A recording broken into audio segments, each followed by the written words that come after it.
Hey everyone, my name is Ryan Keating. I'm a sophomore studying political science. My presentation is on Budo, which is the Japanese word for describing martial arts or translated to the martial way. I look forward to hearing your feedback. If you have any additional questions on this subject, I would definitely like to answer them. Martial arts in Japan have been around since the 14th century. Many teachings originated from China during the time. The martial art that was spread throughout China was karate, which had many different styles and teachings. Many Buddhist monks used these teachings as a way to stay in shape and practice discipline. During the 16th century, samurai were practicing various forms of karate, but locals at the time were not allowed to carry their own weapons. This isn't ideal for martial arts users because many different forms of fighting require the uses of weapons. Martial artists, instead of creating a whole new martial art, combine many different techniques to form their own versions of unarmed combat. In the 17th century, many schools called Ryuha, translated to schools of martial arts, created 500 different schools spread across the region. Many who practiced at these schools would carry wooden swords because of the ban of weapons. Carrying a weapon around was to replicate the same swordsmanship as samurai. The practice of carrying a katana around is called kenjutsu.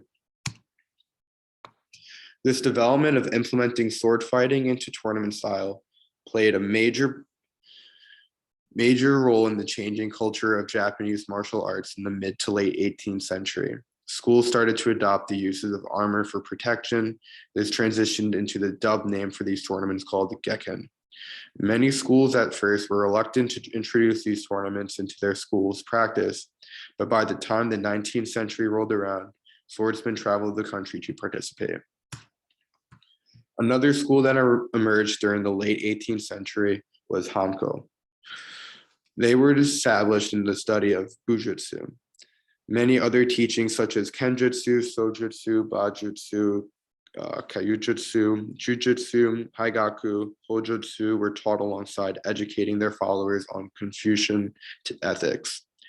Confucianism philosophy heavily influenced similar mindsets to that of Budo. Modern Budo was formed around the start of Meiji period in 1868. By this time, the Budo was in the decline until the introduction of the Great Japan Martial Arts Association was established in 1895. This played a big role in reviving the martial art and helped introduce it into education. By 1898, Kenjutsu and Jujutsu were introduced as extracurricular lessons, which taught Budo, Kendo, and Judo as formal subjects.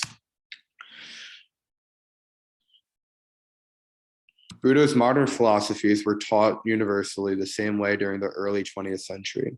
The distinction of bringing both sports and martial arts together was a big step in bringing sports under the teachings of Budo. Practicing daily fitness, eating a nutritious diet, and hygiene are all important aspects that fall under practicing Budo. Discipline also played a big role in following Budo's modern philosophy.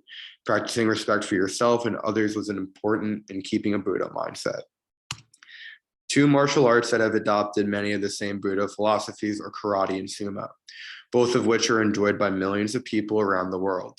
Karate and sumo follow the same fundamental philosophies such as loyalty, honor, courage, discipline, and giving it your all in all aspects of life.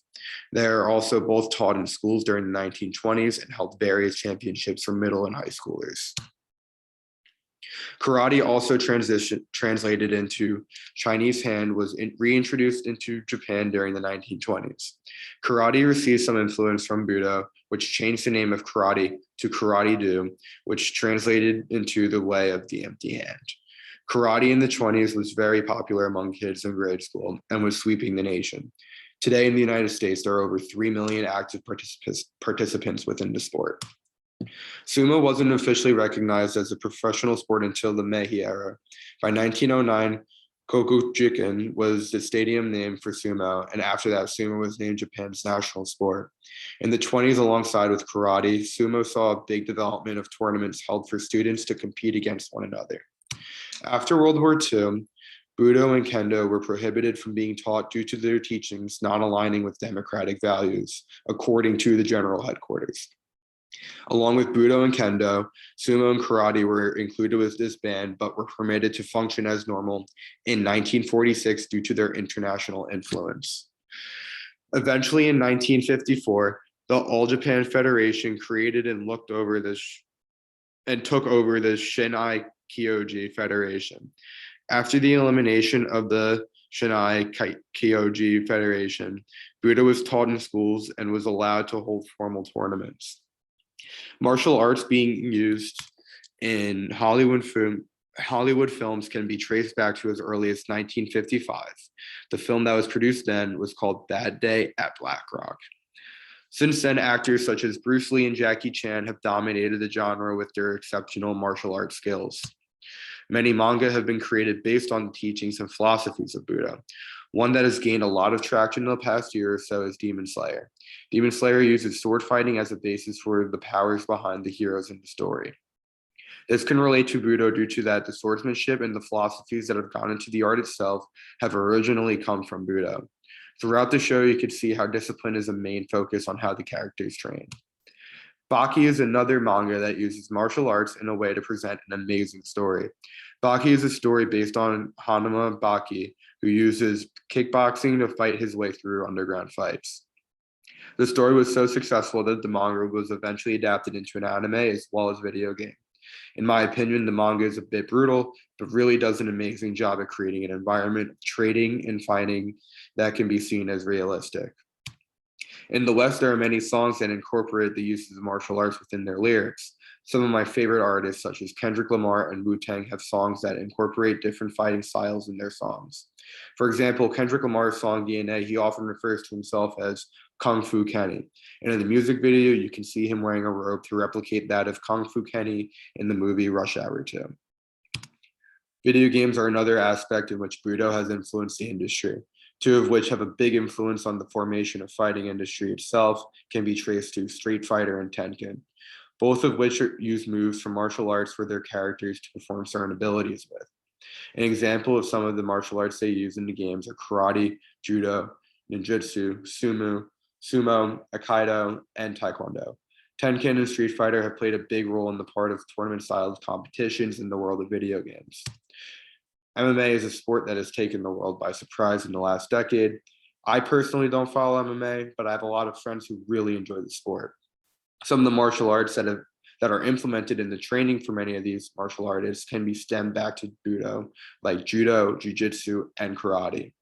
Not all professional MMA fighters use these different fighting techniques, but many have used them as stepping stones into the martial arts world. Budo has an international federations that are recognized outside of Japan. Many of the classical traditions and customs have changed in recent years, mainly due to the aging population of those who practiced Budo before World War II. In 2012, the Japanese education system approved the subject of Budo to be taught in schools for kids in middle school.